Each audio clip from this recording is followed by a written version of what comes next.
warahmatullahi wabarakatuh. Salam sejahtera untuk kita semua. Saya Doni Widianto, mahasiswa profesional Universitas Jenderal Sudirman, angkatan 25. Di sini saya akan mencoba untuk mendemonstrasikan prosedur pemasangan NGT pada bayi. Selamat menyaksikan. Untuk tahap yang pertama yaitu tahap praorientasi. Di sini mengecek rekam medis pasien. Biasanya di dalamnya terdapat tindakan yang akan dilakukan yaitu pemasangan NGT. Langkah yang selanjutnya yaitu mempersiapkan alat dan bahan yang diperlukan untuk pemasangan NGT.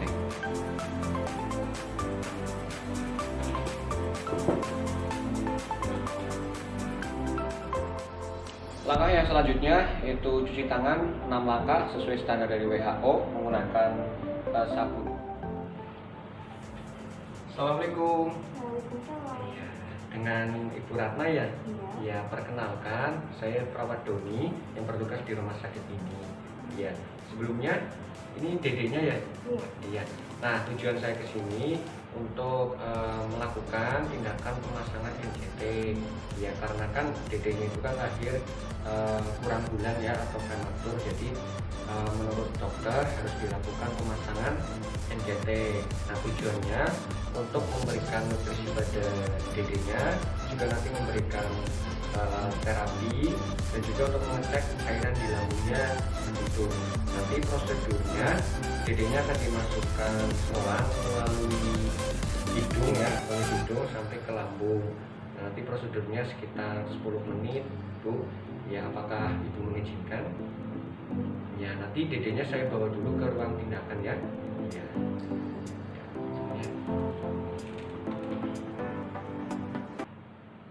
Setelah kita menjelaskan prosedur dan meminta persetujuan pada orang tua, selanjutnya adalah tahap kerja. Di sini akan dilakukan pemasangan NGT pada bayi. Sebelum kita melakukan pemasangan, kita buka dulu perlengkapannya. Di sini ada nasal tube, ya, kemudian ada gel, ada sarung tangan, ada perlat. Kita pasang dulu perlat pada bayinya.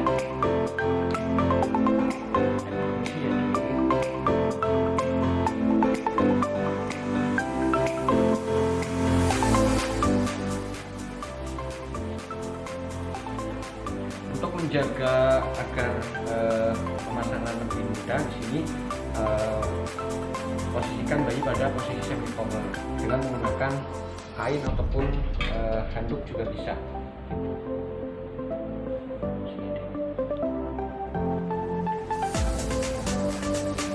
Setelah itu kita tuangkan gel dalam foam.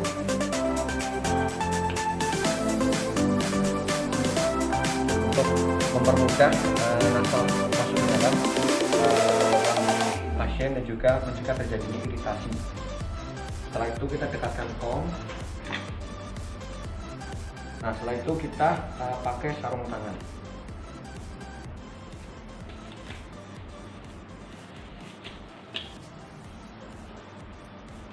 Secara prinsip pemasangan NGT pada bayi maupun orang dewasa itu sama, namun di sini kita menggunakan ukuran nasal tube yang lebih kecil ya. Sini. Nah, setelah itu kita ukur terlebih dahulu nasal tube-nya di sini untuk mengetahui seberapa panjang nasal tube masuk ke dalam lambung pasien. Di sini cara mengukurnya seperti ini.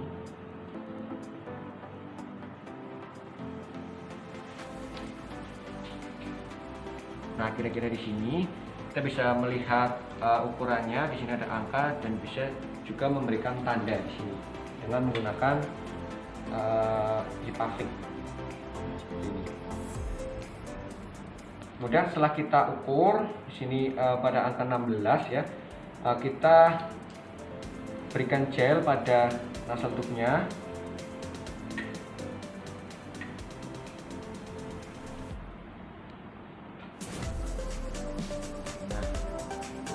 Setelah itu baru kita pasang dan selalu memperhatikan bagaimana respon dari bayinya.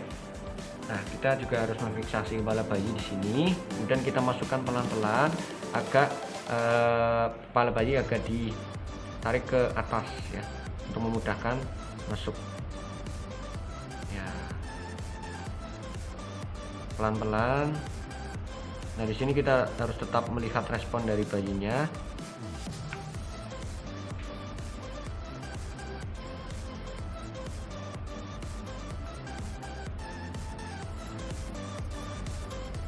Nah, di sini sudah pada tanda yang tadi sudah diukur ya.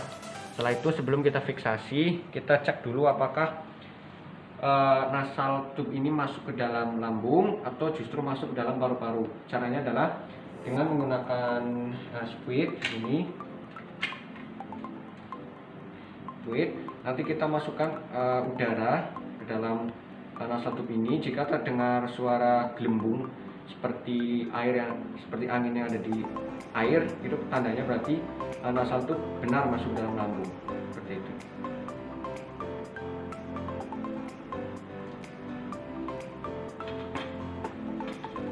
Kita gunakan stetoskop untuk mendengarkan.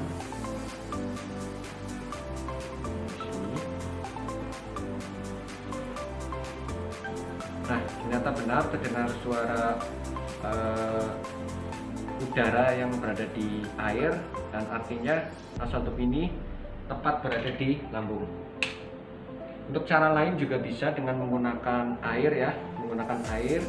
Di sini ada air, kita masukkan nasal tube ini ke dalam air.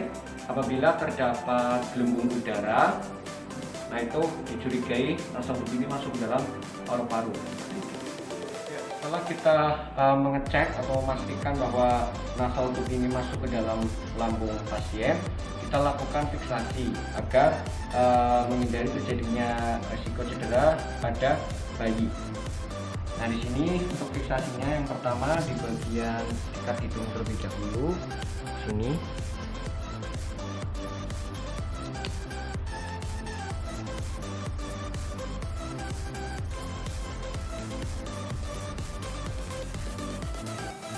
Kemudian yang selanjutnya di bagian samping untuk mencegah terjadinya pergeseran pada nasal tube ini.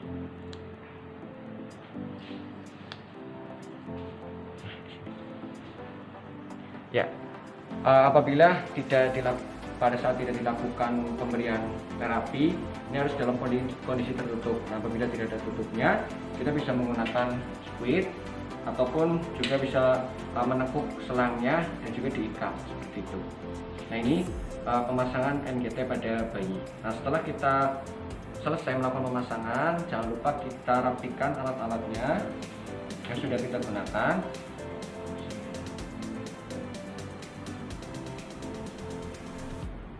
Nah, kita ambil perlahannya.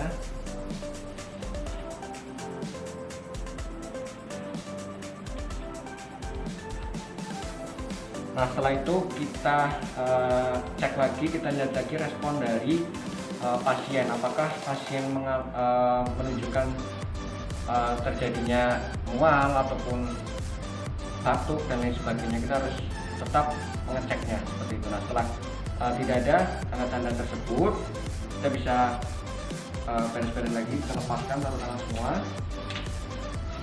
Tahap kerja, tahap selanjutnya adalah tahap terminasi. Nah, di sini kita memberikan bayi kepada ibunya atau ibunya untuk menemui bayinya. Nah, Bu, di sini bayinya sudah dipasang NGT ya. Nanti ibu untuk selalu mengecek kondisi dari NGT-nya, terutama di bagian fiksasinya. Apabila terjadi iritasi atau apa, nanti bisa laporkan ke kami seperti itu. Nah, di sini nanti ini digunakan untuk memberikan cairan. Di sini ini harus dalam kondisi tertutup ya, Bu. Ya, setelah memberikan cairan nanti harus dalam kondisi tertutup seperti itu.